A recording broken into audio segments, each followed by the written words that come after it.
TV ప్రేక్షకులకు స్వాగతం. వార్తలు చదువుతున్నది ప్రమీలారావు.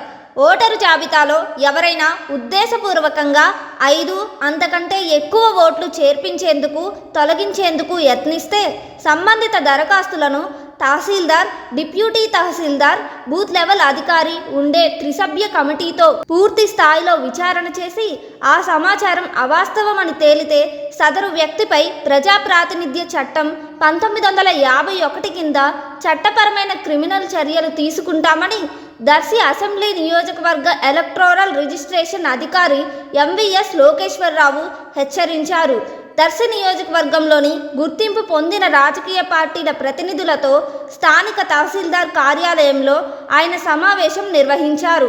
ఈ సందర్భంగా రాజకీయ పార్టీల ప్రతినిధులు రెవెన్యూ అధికారుల సమక్షంలో ఈవీఎం, వీవీప్యాట్ల పనితీరుపై అవగాహన కల్పించి వారి సందేహాలను నివృత్తి చేశారు.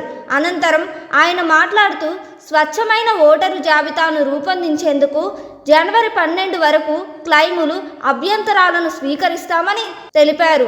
రాజకీయ పార్టీలన్నీ విధిగా 282 పోలింగ్ స్టేషన్ల పరిధిలో బూత్ లెవెల్ ఏజెంట్లను నియమించుకోవాలని సూచించారు. ఎన్నికల విధులకు గ్రామ, వార్డు, సచివాలయ వాలంటీర్లను ఉపయోగించుకోరాదని, అలాగే ఏ రాజకీయ పార్టీకి అనుకూలంగా ఉండరాదని హెచ్చరించారు. ఇంకా పెండింగ్లో ఉన్న ఆధార్, ఓటర్ అనుసంధాన ప్రక్రియను వేగవంతం చేయాలని పేర్కొన్నారు. ఓటరు జాబితాపై అందిన అభ్యంతరాలను వెంటనే పరిశీలించి సరిచేయాలని సూచించారు. కార్యక్రమంలో కురిచేడు తహసీల్దార్ ఏఈఆర్ఓ ఎం జ్వాలా నరసింహం, దర్శి తహసీల్దార్ ఏఈఆర్ఓ కె వెంకటేశ్వరరావు, దర్శి ఉప తహసీల్దార్ రవిశంకర్, దర్శి ఎన్నికల ఉప తహసీల్దార్ టి దేవప్రసాద్, పలు రాజకీయ పార్టీల ప్రతినిధులు పాల్గొన్నారు.